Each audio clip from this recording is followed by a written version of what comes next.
with National Public Radio again. Just specifically on that, do all of the member states have the ability to test for this virus? And if not, how long potentially might it take for some samples to get tested if those countries don't?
I remember something.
Good afternoon.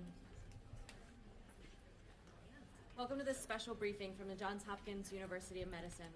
Thank you all so much for joining us. I'm Lauren Sauer, the Director of Operations for the Johns Hopkins Office of Critical Event Preparedness and Response. Today we're here to talk about the outbreak of 2019 novel coronavirus, known as COVID-19, with 5 Johns Hopkins experts who have been at the forefront of the response. First, we'll hear from an infectious disease expert who is internationally recognized in the field of public health, preparedness, pandemic, and emerging infectious disease and prevention of and response to biological threats. Second, we'll hear from a researcher who created the outbreak map being used by officials worldwide to track the virus. Third, we'll talk to an expert of basic virology and influenza and other emerging and zoonotic infections. Fourth, we'll hear from a health systems epidemiologist and infection control expert. And finally, we'll talk to a nurse epidemiologist whose research seeks to streamline care approaches that optimize navigation, linkage, engagement, and retention in care for persons with infectious diseases. As the COVID-19 outbreak evolves, we'll hear from the distinguished panel of experts from across Johns Hopkins University and medicine, who will shed light on the understanding of the virus, its progression, and our response efforts. Our goal today is to bring their knowledge directly to you. After short presentations from each of our panelists, the audience will have an opportunity to ask questions directly to our experts, and we'll have more opportunity to learn about the virus. As Johns Hopkins experts have been at the forefront of the response to COVID-19, we recently launched the Johns Hopkins Coronavirus Resource Center. This website is a resource to help advance the understanding of the virus, to inform the public, and brief policymakers in order to guide a response, improve care, and most importantly, save lives. You'll find links to subscribe to a daily update on COVID-19 from the Johns Hopkins Center for Health Security, webinars, and a new daily podcast from the Johns Hopkins Bloomberg School of Public Health. We encourage you to check it out at coronavirus.jhu.edu. Before going further, I would like to take the opportunity to thank Congress for its swift and decisive action on passing H.R. 6074, the Coronavirus Preparedness and Response Supplemental Appropriations Act. This $8.3 billion package will fund a robust response to coronavirus, including vaccine development, support for state and local governments, and assistance for affected small businesses. And with that, I'll introduce our panel. First, Dr. Tom Inglesby. He's the director of the Johns Hopkins Center for Health Security of the Johns Hopkins Bloomberg School of Public Health. Then Dr. Lauren Gardner, co-director of the Johns Hopkins Center for System Science and Engineering. Dr. Andy Pekos, who is the co-director of the Johns Hopkins Center of Excellence in Influenza Research and Surveillance. And Dr. Lisa Maragakis, Senior Director of Infection Prevention, the Johns Hopkins Health System, and Hospital Epidemiologist at the Johns Hopkins Hospital. And finally, Dr. Jason Farley, Professor of Nursing, a nurse epidemiologist and a nurse practitioner in the Division of Infectious Diseases in the Johns Hopkins University Schools of Nursing and Medicine. I also wanted to let you know that C-SPAN is here, and to take an efficient approach to our question and answer and ensure that we answer as many of your questions as possible, we'll be passing out cards for the Q&A. So if you do have a question, please write it on a card and pass it along, and we will be sure to get it back to our panelists. So we'll start with a few brief words from each of our panelists. Dr. Inglesby. Thanks so much, Lauren. Thank you, Lauren. I was asked to say a bit about COVID-19 spread in the world and the disease, and a few points about U.S. priorities at this point. COVID-19 was first recognized in Wuhan, China, at the start of December, and in the following 2 months had grown from 1 case to more than 70,000 cases, and it spread to all 31 provinces across China. As of March 5th, the disease has been diagnosed in more than 100,000 people. We'll hear more about that from Lauren Gardner in a moment, and has killed more than 3,300.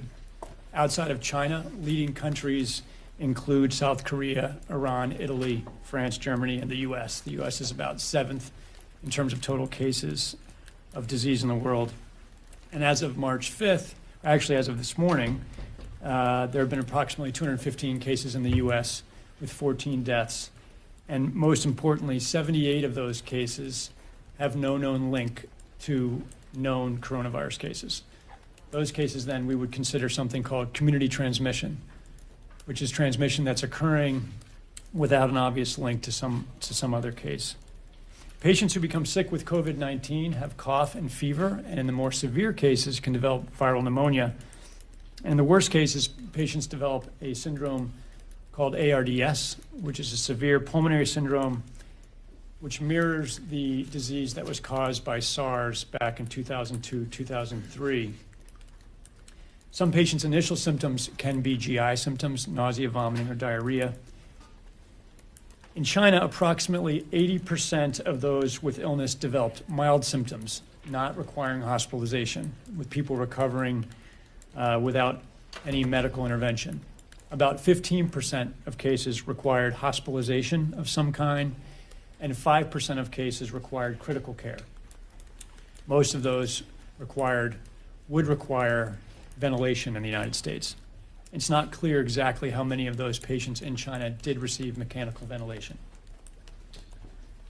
The overall mortality of this disease is difficult to calculate because of the different ways we are diagnosing the disease around the world. We believe that there is a over-diagnosis or representation of people who are the most severely ill. We find severe cases first because they're the most obvious and they're in the hospital. So that is going to skew case fatality rates or mortality rates upward. And the more that we do diagnosis, the more that we diagnose mild cases, the more that will drive down the overall case fatality rate. But it's too soon to say how far that will go. We do know that in Hubei province, the province where Wuhan city is, about 4.3% of recognized cases there have died. Again, that's not a case fatality rate, that's just a crude calculation of the number of cases that have been identified and the number of deaths. In Italy, that number is about 3.2% of cases have died. In the Republic of Korea, only about 0.6%. I don't mean to minimize that, but a lower number, 0.6% of those cases have died. And we think that that represents a much more ambitious testing strategy in Republic of Korea. More than 140,000 people have been tested over a short period of time, which does, we think, increase the number of mild cases that will be identified and decrease the mortality rate. The mortality rate of those who've been identified over age 70 and over 80 is especially worrisome and is substantially higher than those who are younger adults. We have not seen serious mortality in children, although we are seeing cases, as opposed to what we initially thought, there are substantial numbers of cases, pediatric cases in the 0 to 10 and 10 to 20 age group. The virus is a 1 to 14 day incubation period with an average incubation of about 5 days. Is spread primarily via respiratory droplet, which means close contact, usually within 6 feet. And in China, we have seen in some studies that as many as 20% of cases have no symptoms, which makes containing this disease and slowing it down particularly challenging. Major interventions have been put in place in countries which are experiencing serious outbreaks or epidemics of COVID-19.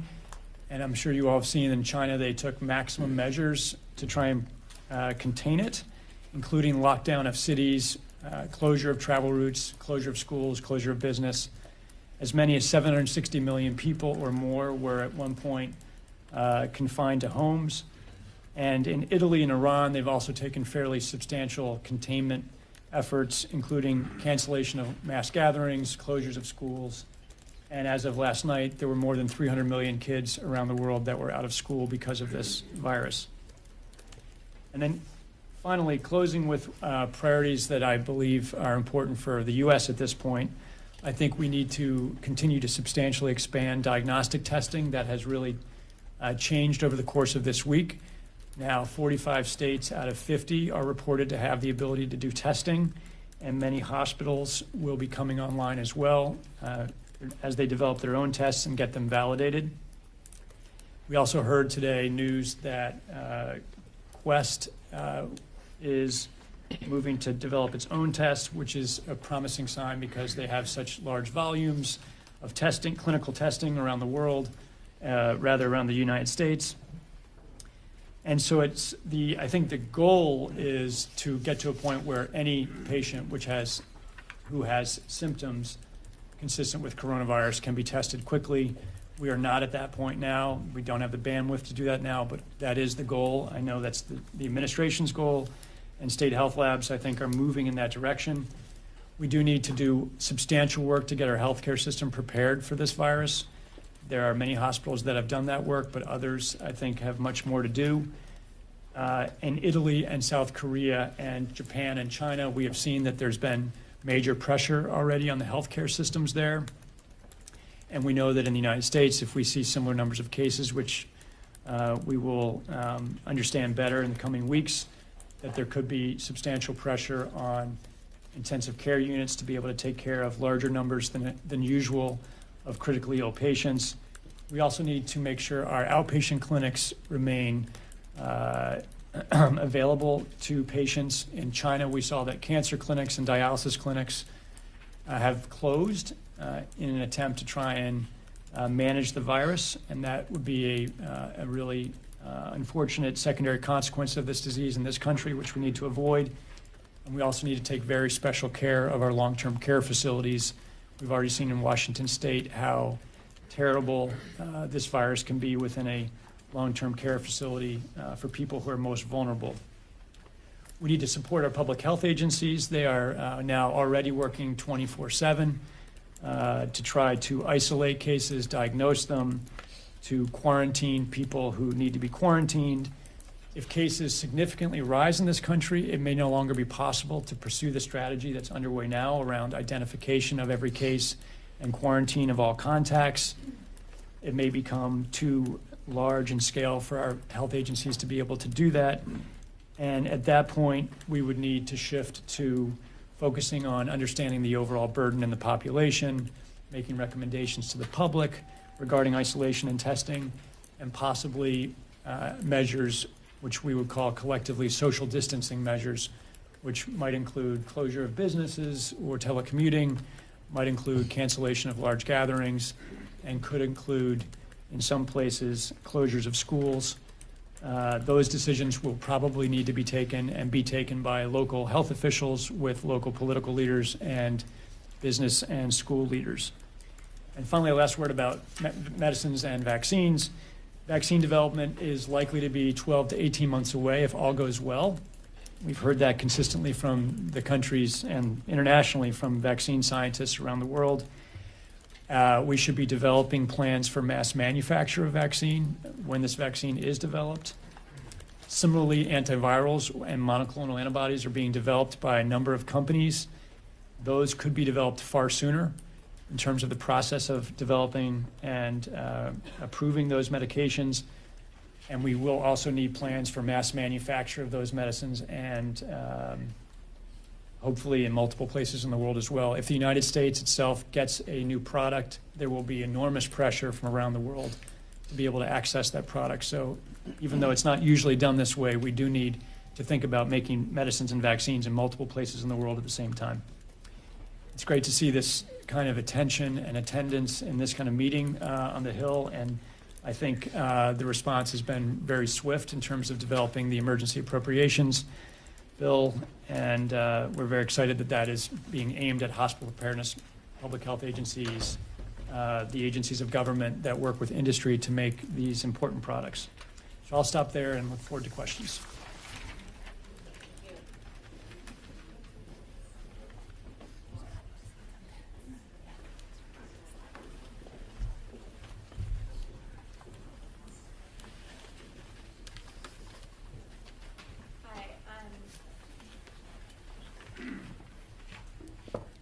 Is this on? Yeah. My name's Lauren Gardner. I'm an associate professor at the Civil and Systems Engineering Department at Johns Hopkins University. I'm leading the efforts behind the COVID dashboard that most of you are probably aware of. So I just am here to talk through a little bit about how this dashboard works, the features of it, and a bit about the data collection process behind it and some of the user stats as well. So let's see if this works.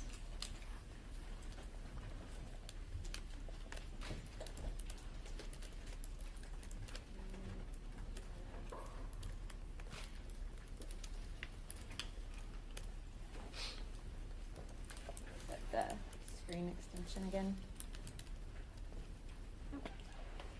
Grab it here. So,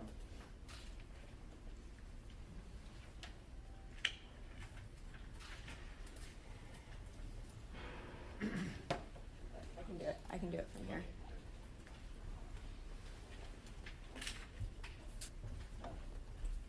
Your screen now.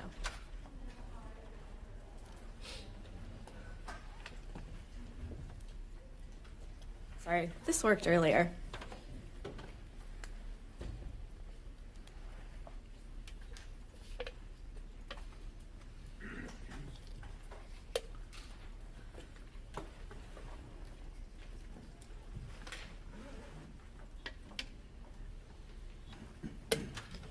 I want the dashboard up. So I can start talking about it. There we go.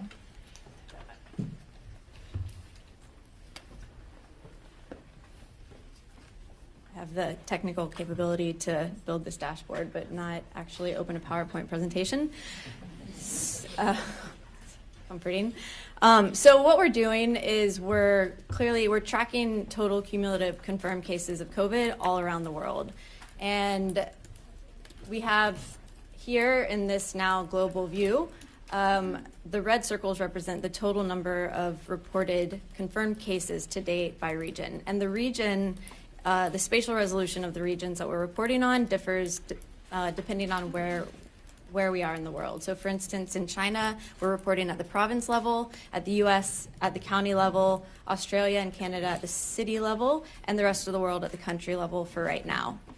Over here on the left is a list of all the countries, and on the right is the deaths and recovered, which is we're also reporting, and you can see the actual numbers by region. You can click on a location and it zooms into it on the map, and you also here can highlight the specific stats for that region. And then you can switch tabs here and you can see at the finer spatial resolution for that location. Another thing that we're highlighting is, in addition to the total confirmed cases, is the number of active cases at any point in time. And so this is the total number of cumulative confirmed cases minus the recovered minus the deaths. And so this is really important because it kind of represents the more or better reflects the risk at any point in time. And I think what we'll see over the next few months is a shift of these kind of active cases from east to west. On the bottom right, we have a little timeline of the kind of temporal nature of this outbreak. And so here we're tracking the total cases over time, the total recovered over time, and the cases are broken down into cases within China and within mainland China and outside of China. You can switch tabs over here and see it at the logarithmic scale, so we can kind of capture the exponential nature of the outbreak that we see at early stages. And then also we can track it at a daily scale in terms of the number of new cases or newly recovered cases reported on a daily basis, and you can kind of turn these off and on so you can see just one series. And what we're looking to do soon is disaggregate this red bar chart into and split it between new daily cases in mainland China and outside of mainland China, because we've recently passed the point at which case we now have more cases outside China than inside China on a daily basis, which I think is a pretty critical shift in this situation. And then on the bottom here is a text box with a whole bunch of really important stuff that I think nobody reads. And it includes a link to the Lancet Infectious Disease article or letter that we wrote, which details the data collection protocol behind this and what the data sources are. There's a link to a mobile app and a link here to our blog, which details background about both the outbreak, the mapping efforts, and also some other modeling efforts that we're doing behind the scenes. And then a bit more about the data sources and some of the details about the map. So that's it for this. I think I should be able to get back to my slides now. Can you make these full screen over there?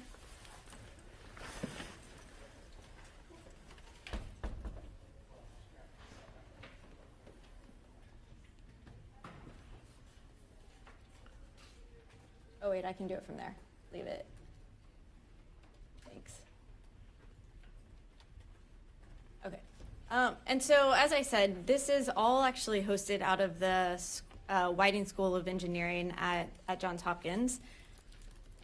And so one thing about where this data is coming from, in 2 minutes I cannot explain the details of the process behind this data collection, but what I can say is that it spans the entire scope of pure manual data input to purely automated data input, depending on the source, and also some combination of both. And so, for example, China data is completely automated and has been since February 1st, and is pulled from a particular website and updated every 15 minutes. At the moment, the US data entry is completely manual, and then the rest of the world is some combination between these two. Where the data is coming from is a variety of sources, and in general, it's based on it starts with the daily reports from WHO and the National Health Commission of the People's Republic of China, but those only come out every 24 hours. And so we use those kind of as a baseline, and then throughout the day we supplement with local level, city level reporting in reputable news and media outlets and local health departments as new cases come available, because obviously these are coming out at the city level first, so they're not able to be incorporated into these national level reporting reports that only come out on a daily basis or less frequent. And so to kind of instill confidence and validate this data, what we're doing behind the scenes is we're consistently comparing our data on the dashboard with the data provided by those WHO reports. And so that's what's shown in these two maps on the left. And so what we can see is that at any given point in time, we're always presenting more cases, as you would expect, because we have the cases that have at least always been reported previously by WHO, plus whatever the new cases are at the time. But what you can also see is that they follow the same trend. And so we are consistently reporting the reliable and I think accurate data. There are a few discrepancies. For instance, on the bottom, when Hubei province changed their reporting criteria and started reporting clinically diagnosed cases, there was a huge jump of about 15,000 cases reported that day. We captured it at the time. WHO captured it a few days later. And then on the right, on the bottom, is something that I think is really important and critical about this dashboard, is it shows its ability to let the public know when a new region becomes affected. And it does this in a really timely manner. And so what that shows is on the bottom is the countries that are reported in the WHO situation reports and the date they're reported on. On the top is when we include the countries in our dashboard. Blue means we did it before the WHO report came out, and red means we missed it. And you can see that we almost always report countries on the dashboard before they're formally reported in the WHO reports, with only a couple exceptions. And those exceptions happened in the first week of the dashboard when everything was done manually. And one of them was early Saturday morning when my PhD student was sleeping, I think. So we're doing a really good job, I think, of keeping tabs of when new important events are happening, and then we can see that the data that we are presenting is accurate and aligned with the official reports that are coming out, even though we're providing it and collecting it in an independent manner. And this is all provided in the Lancet Infectious Disease letter. And then a little bit about the user statistics. This has been really a bit of a shock. This is a curve of the daily requests. So this is not necessarily eyeballs, it's interactions with the dashboard on a daily basis. And we can see that it's been pretty popular for a while. And at the moment, we're getting well over 1 billion requests per day, or interactions with this dashboard on a daily basis. A couple peaks happen, for instance, around late January when Italy first reported its first case. Then there was another peak around the time that there was a lot of spread within the EU and around the Middle East, and then more recently with the US local transmission. And so what this is showing where this usage is coming from geographically, and it lists the top 10 countries using the dashboard, with the US being the one with the highest usage, and then the green is the rest of the countries aggregated together. So in terms of who is using this dashboard, as far as I can tell, it's pretty much everybody. It's everyone in terms of general public has really been the predominant users of this, and it's gone viral on almost every social media channel that exists. all the way up to our local, state, and federal governments, public health entities, and pretty much everything in between. And so I think that this really speaks to this huge demand for reliable, trustworthy, objective information, especially around situations like these. And so I think it's really important to kind of acknowledge this gap and support these kind of data procurement and data visualization tools moving forward that are to be made publicly available, because this is clearly something that was missing and needs to exist moving forward. And so lastly, this is definitely not something that I have done or could do or would ever do on my own. And all the other people that are part of this team really deserve all the credit for the work that's being done, especially the two guys on the right. This is Frank and Hungru, who are two of my PhD students. And Frank has really been the pioneer behind this and led the efforts behind the actual building out of this dashboard. And these two have worked tirelessly to keep this running. And we also have some other really great support out of the Center for Systems Science and Engineering, which is my center, and where this whole effort is being led out of. And then we've had wonderful support from Johns Hopkins University Applied Physics Lab, and also Esri, who's the technology that we're actually using to build this dashboard. And this whole thing has been internally supported through Johns Hopkins University as well. So. Thank you, Lauren. Next, we'll go to Dr. Andy Pekos, and I'll just take a moment to remind you that the cards that are being passed around are for you to write questions on. If you write one, just give it a quick wave, and someone will come grab it for you so that we have them ready to go during the session. Hi, I'm Andy Pekos. I'm a professor of molecular microbiology and immunology at Johns Hopkins Bloomberg School of Public Health. And I'm here to focus my discussion on issues related to the virus and the immune response to infection. As I'm sure you all know, Dr. Anthony Fauci from the National Institutes of Allergy and Infectious Diseases has provided important leadership in the public health response to contain the COVID-19 outbreak, as well as in driving forward vaccine development efforts. In January, he also called together a myriad of laboratories who are involved in research on influenza and other respiratory viruses, and charged us to bring resources and expertise to bear on the COVID-19 outbreak. I'd like to summarize some of the work that has been initiated and continues to go on through these efforts and other efforts. The coronavirus family includes viruses that are responsible for a wide spectrum of disease in humans, ranging from the common cold to the quite severe disease caused by SARS, MERS, and of course now COVID-19. Understanding the differences between the original SARS virus and COVID-19 viruses, viruses that are similar genetically, yet have very different disease penetration and perhaps transmission patterns, is critical in understanding how the COVID-19 virus has been able to spread to so many parts of the globe, while the SARS virus was eventually contained and eliminated from the human population. We need to understand virus shedding in much greater depth, and that involves looking for infectious virus levels in respiratory secretions, and not only virus levels quantified by the current PCR tests. This will give us a better understanding of the true window of time in which a person can be infectious, and will better inform our public health responses to the epidemic. The area of virus sequencing and genomic analysis has provided us with a powerful tool that allows us to follow chains of transmission by tracking unique mutations that have occurred in the virus genome during its replication. However, these same mutations may help the virus to adapt to its new human host, and that might be associated with better virus transmission or altered disease potential. So understanding and monitoring changes in disease severity and how they track with changes in the virus genome is a high priority going forward. We are also planning work to understand the immune responses to infection. Some basic questions such as, what kind of immune response is induced by infection? How long do those immune responses last? And does infection protect you from a second exposure to COVID-19? These are all critical questions that inform public health responses and will help guide the vaccine projects that are currently moving forward at a rapid pace into clinical trials. The factors that drive disease severity need to be identified.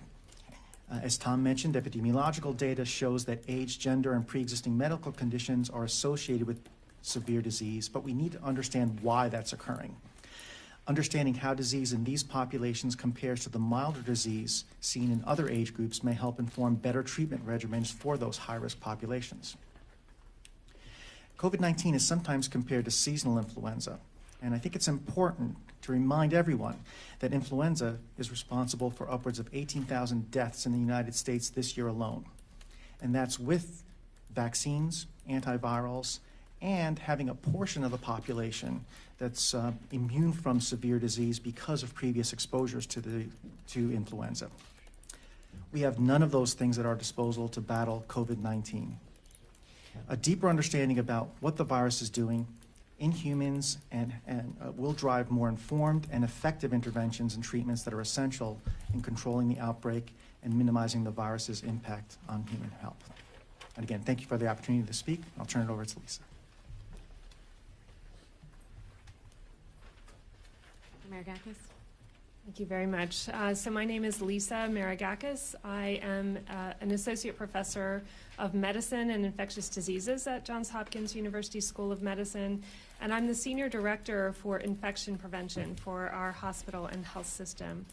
And what I wanted to talk with you today, about today is our healthcare infrastructure and the preparedness activities that are happening across the nation in facilities and healthcare systems like Johns Hopkins Medicine to prepare and make sure that we are as ready as we can be to safely care for patients who become infected with this novel coronavirus.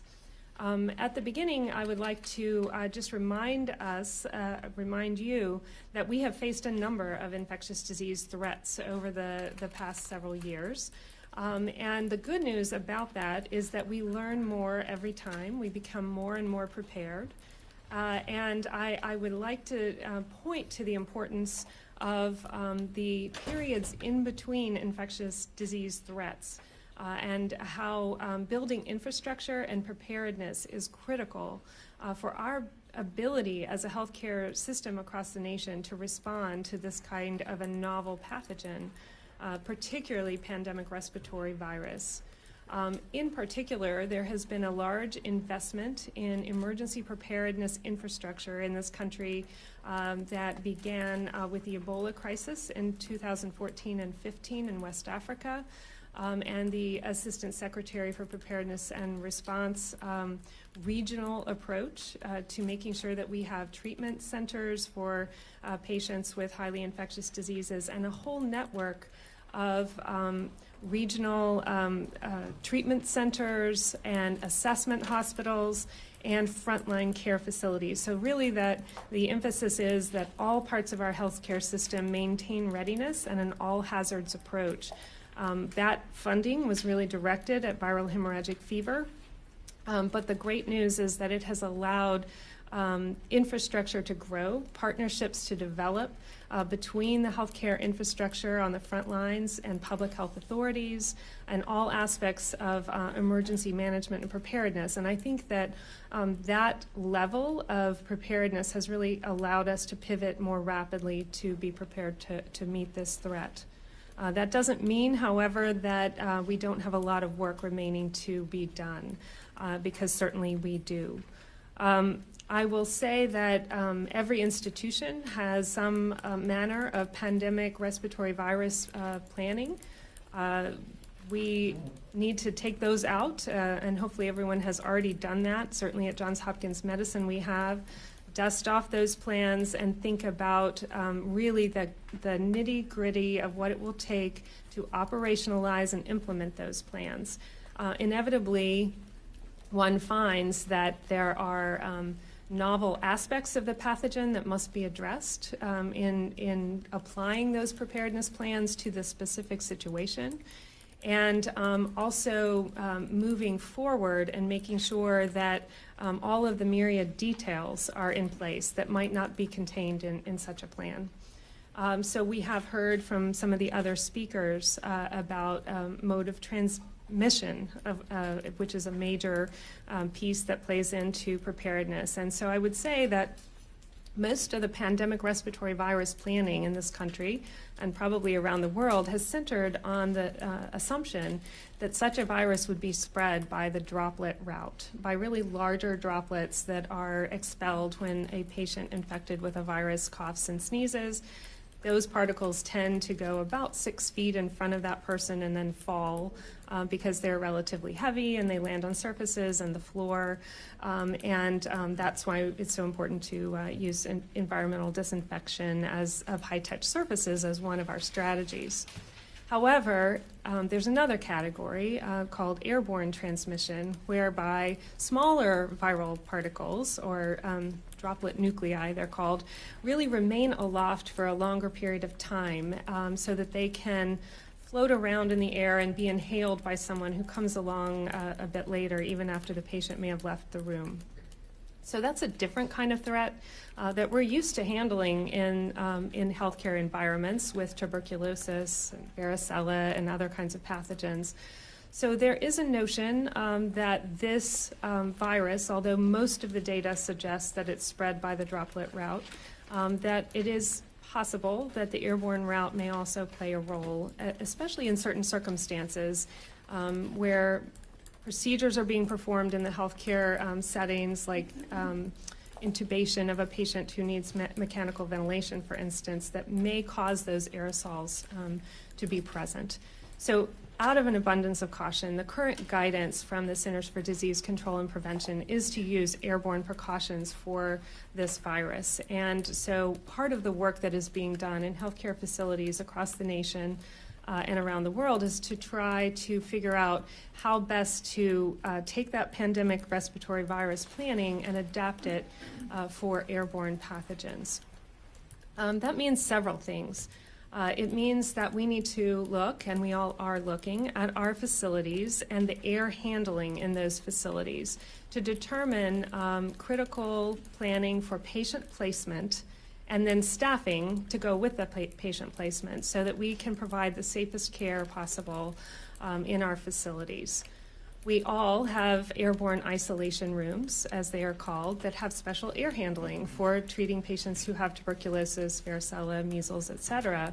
But what we don't have is a large number of those rooms. And so many facilities, and Johns Hopkins Medicine is certainly leading this effort to look at air handling modifications that can be made to turn entire medical units in acute care hospitals into a respiratory isolation unit. We are also working really around the clock about how to ready ourselves to handle an influx of patients and a surge. We call that surge capacity planning. Many of our hospitals across the nation operate in a very lean sort of way, meaning that much of our healthcare delivery has been moved into the outpatient or ambulatory setting. So looking at the remaining inpatient acute care facilities that have really been streamlined for cost control, which is entirely appropriate. Now we need to ask ourselves how we can ensure that we have the staffing and the readiness in case a large number of patients do need inpatient care all at the same time, particularly if they need critical care services and mechanical ventilation, et cetera. So that's a lot of the work that's going on. And even when we find that the places for patients to be housed and the right air handling conditions, then staffing is another major concern. And we are working with our human resources colleagues and with our planners to make sure that we have the providers, the nurses, the respiratory therapists, and really every member of the healthcare delivery team ready so that we can ensure that we can provide care to all who need it. I wanted to take a minute and kind of walk through a couple of aspects of really how a patient might move through the healthcare setting, because it has implications really across the healthcare spectrum. As Dr. Inglesby alluded to, patients will have a wide spectrum of symptoms. They may be asymptomatic. They may have very mild disease, indistinguishable from a common cold or shortness of breath that doesn't really progress. One of our tasks right now is to make sure that we get the right care to the right patient at the right time. And that means keeping the worried well and the mildly ill out of our emergency departments and our clinics, where they might not need to be, and they might cause exposures to other people who are there for other medical reasons, and also kind of clog the system. And so we have services that provide in-home care, colleagues. We also have opportunities to use strategies like telemedicine and phone triage to support patients who are recovering at home, and really encourage patients who are worried that they may have the virus but have very mild or no symptoms to recover at home. Turning then to those who present for care, testing is an enormous concern on our mind right now. As has been mentioned already, we need the ability to test rapidly. We need that to be at scale so that we can do widespread testing. I think you've heard today some reasons why we need that, to understand the epidemiology of what's happening in this country, but also for any given patient to decide on appropriate therapies and to get them immediately into appropriate isolation precautions. So that is a major amount of work that's going on. A word about supply chain. This is of concern across the healthcare system, and something that our supply chain colleagues are helping us tackle, to make sure that we have all kinds of options on the table about personal protective equipment, which is of course top of mind to keep our healthcare workers safe. But in addition to personal protective equipment, having a large amount of manufacturing in China that has in many cases been disrupted has led to allocation or suggested caps or enforced caps on over 400 items across all kinds of categories that we use in healthcare. So I think we have some strategies to deal with this, but this is one of the challenges that we are tackling. And I'll mention just a couple more things and turn it on to my colleagues. But partnership with federal and state health authorities is critical, and the more we can all work together, the stronger we will be able to respond to the needs that may come our way. And what would this look like? It might look like regional strategies for patient placement and staffing, and a lot of the things I've described, so that it's not health systems like ours planning on our own, but really partnering with other health systems and federal and state and local public health authorities. I think we need to be mindful of accessibility issues and affordability issues that will be very important for patients, especially those who live far and have affordability challenges. And then finally, I just want to mention that we are also preparing to participate in clinical trials. You've already heard here today we don't have a vaccine, we don't have therapies, but we do have some candidate therapies, and it will be important to learn more about that and to make sure that we are offering the very best care at any given time, and meanwhile collecting data so that we can learn how better to handle this disease. Thank you. Dr. Maragakis. I'll hand it over now to Jason Farley. Dr. Farley? Good afternoon. I'm Jason Farley, professor at Johns Hopkins University School of Nursing. I would like to begin by thanking our frontline healthcare workers who are on the forefront of COVID-19 response. Thank you for what you're doing and the work that you've done, continue to do on a daily basis, as well as our public health officials for keeping us all informed and up to date as this outbreak occurs.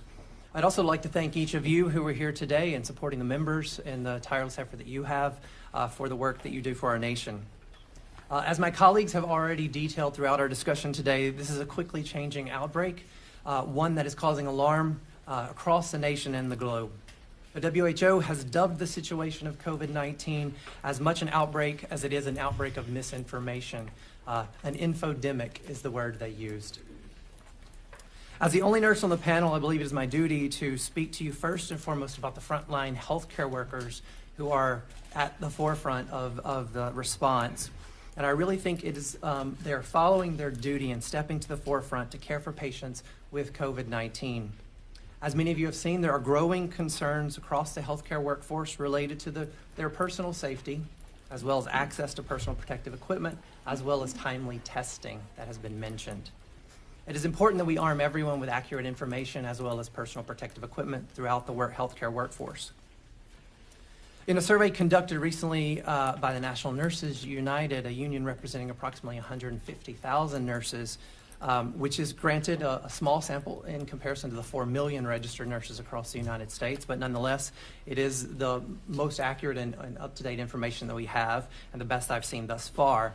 They had about 6,500 nursing respondents to this survey who participated, with about 29% reporting that their hospitals they knew about a plan that was in place at their facility for coronavirus patients. 44% of these registered nurses said they perceived that they had received guidance from their healthcare system. Another 30% in that same sample didn't really know exactly what was happening on the ground at their site, which is the most alarming factor. That means the communication in the individual healthcare system has fallen short in some way. But this is a mere glimpse of what's happening at the front line of the epidemic. This is just a mere snapshot, but it has led to activities such as the New York Times and others reporting significant anxiety among the healthcare workforce. And I think that's contributing to community level anxiety as well. So the CDC put out interim new guidelines, which they're doing quite frequently and quite rapidly, again, approximately 2 days ago. And they recommended that healthcare workers who have potentially been exposed or in settings where there's ongoing community transmission report every day to work and report whether or not they have symptoms and/or fever. They also noted that implementation of both contact and, as Dr. Maragakis mentioned, airborne precautions in the healthcare facility would be implemented and recommended, despite the fact that we do believe the virus is most likely transmitted via droplet. Again, that 6-foot high sneeze, cough, that spray that everyone sees in those pictures that you've probably all seen across the internet. But with that droplet transmission, close contact is generally required, and the CDC has a clear definition of what we believe close contact is. Close contact is defined by the CDC as that 6 feet parameter, right? Or contact for a prolonged period of time with someone with known coronavirus symptoms or known to have coronavirus. Now, importantly, that can be both with personal protective equipment, depending on the circumstances, and without. And the CDC has given us a pretty clear roadmap for the type of exposure a healthcare worker might face in those circumstances. What's considered high, moderate, and low risk has been clearly outlined in those CDC guidance. So I invite you to take a look at that. It will provide you a pretty clear picture. Also, you will see across the media, I think, what is somewhat of a misrepresentation often of an Ebola-like personal protective equipment response posted on multiple media outlets. And I really wanted to call our attention to what the CDC actually recommends for protection, right? If we're thinking airborne precautions, right, we have an N95. Healthcare workers are fit tested, meaning they've been specially tested and their face has been shaped right perfectly for that mask. They've been evaluated to determine whether or not it works for them or not, which is why, yet again, we're not recommending the general public go out and seek that type of respiratory support or protection. Also, there are personal air purifying respirators, or PAPRs, which kind of look like a spacesuit, kind of comes down, covers your entire face. Again, really adds an extra layer of protection because it covers all mucous membranes. Right? That's another layer of protection that many healthcare workers have access to. I know at Johns Hopkins we are all trained on the use of what we call as PAPRs. But that must be used in conjunction with contact precautions, so barrier precautions as appropriate, as well as standard precautions as the case may be, in addition to appropriate healthcare worker and health environmental cleaning. So our frontline staff, our cleaning staff, our housekeeping staff are as equally as important in stopping the spread of this outbreak, both within facilities as well as in ambulatory care settings, as our clinicians are providing the care. Hand hygiene works. absolutely. You don't need a nurse to tell you to wash your hands, but Purell, whether it's alcohol-based hand sanitizers or water-based water and soap, they're both equally effective. So use what you've got at home. It's equally effective. I think that's important. High touch areas and high surface areas. So you're thinking about, the metro that you all rode in on this morning, right? Those are high traffic hand environments. Keeping a bottle of Purell in your pocket, it's a simple activity that you can do. A little alcohol hand sanitizer. Keeping frequent hand hygiene is really, really critical. It's probably your most important protection. When we think about current studies suggesting how long coronavirus will live on those hard surfaces, the answer is it depends. Environmental conditions, also the type of media that was coughed or sprayed out, how quickly that dries. But estimates range from anywhere from a couple of hours to up to several days. I've seen estimates as high as 9 days after exposure to an environment. But we must also keep in mind that the CDC interim guidelines provides us that clear exposure table for healthcare workers and has given us clear guidance, which I'll go into now, for the community. One final thing before I leave the healthcare workforce recommendations, we are still in the middle of influenza season, and so we also must think about other respiratory viruses that could be causing. I was in clinic last week and diagnosed a patient who came in with influenza B, so we are still seeing a record number of influenza cases that are quite common in our environments. As we move to the general public infection control precautions and things you could do, I think first and foremost is we've heard lots about staying at home if you're feeling ill or sick, and all of us, again, who took that metro in this morning have heard the coughing, sneezing, sniffling, and stuffy head, NyQuil commercial kind of symptoms on that metro. And I think it's really critical that we are taking heed of, if you're not feeling well, stay at home. But also from a patient and human-centered response, know that there are millions of workers throughout this country who do not have the option of staying at home, because if they do not report to work, they do not get paid. So there is a balance that we need to achieve with that recommendation. Finally, we know about general cough hygiene, coughing into your elbow, lots of elbow bumps, and as opposed to handshaking. There's some basic principles and practices that one can employ there. And as I mentioned, N95s, those special types of masks that healthcare workers use, are in very short supply. I was in a conference call in some of the work I do in tuberculosis in South Africa, and the cost of an individual N95 mask for healthcare workers in TB wards in South Africa have more than quadrupled in the last month. And so we're seeing a global shortage of N95s, both in the United States for our healthcare workers, and some sites reporting that they are having challenges with achieving enough N95s, but in global settings as well, and in the world's leading infectious disease killer, tuberculosis, we are having challenges with healthcare workers. So again, pay very close attention to those options. If you are sick, a simple paper mask, one of those light blue masks, can help not prevent you from getting ill, but prevent you from infecting others by stopping that droplet transmission, right? That cough and that sneeze. Still, if you are concerned and living in the community and there is community transmission, we've talked about social distancing, meaning staying at home, telecommuting, possibly watching your Sunday services or Saturday services or whichever day you worship those services online or through some other means as opposed to congregating in those settings. Also limiting travel. We've seen lots of limitations that have occurred and recommendations on limitations with travel. And then really thinking about, as Dr. Maragakis pointed out, we do not have the capacity for a large influx of worried well. Meaning if you simply have a cold, you're feeling fine, certainly talk to your primary care clinician, seek advice. But overrunning the healthcare system at this point is actually the opposite of what needs to happen. And then finally, just on public health messaging and communication, clear, consistent, trusted messaging is extremely important. We need, again, a people-centered approach, meaning we must raise awareness without raising panic and fear. And so that's a delicate balance that needs to be struck.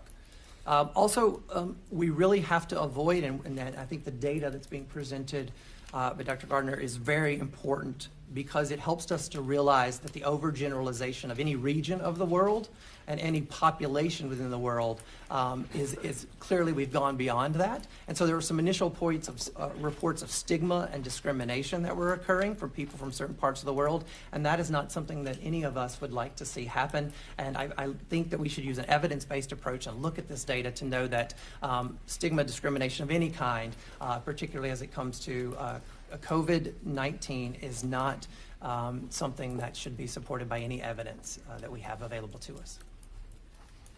Thank you. Thank you so much. I'm going to go ahead and start the Q&A session. I would say about a third of these are focused around testing capacity. So maybe I'll start with one for Dr. Maragakis and Dr. Inglesby. Do you think the testing capacity is adequate in the U.S., and do hospitals with labs have access to everything they need to either package up and send or perform the tests? Thank you for that question. I think the short answer is no. Testing capacity is not currently adequate, and we need more. We need this as soon as we can have it. And I think there are a variety of efforts underway to provide access to that testing. One of them is that test kits have been distributed, again, from the CDC to the state health labs, and many state labs are now coming online to provide testing for their areas. In addition, microbiology labs, like the one at the Johns Hopkins Hospital, have taken a number of steps to develop their own testing, and we hope that ours will come online in a matter of days if all of the validation step goes well. So I think all of those individual efforts are to be commended because we desperately need the testing.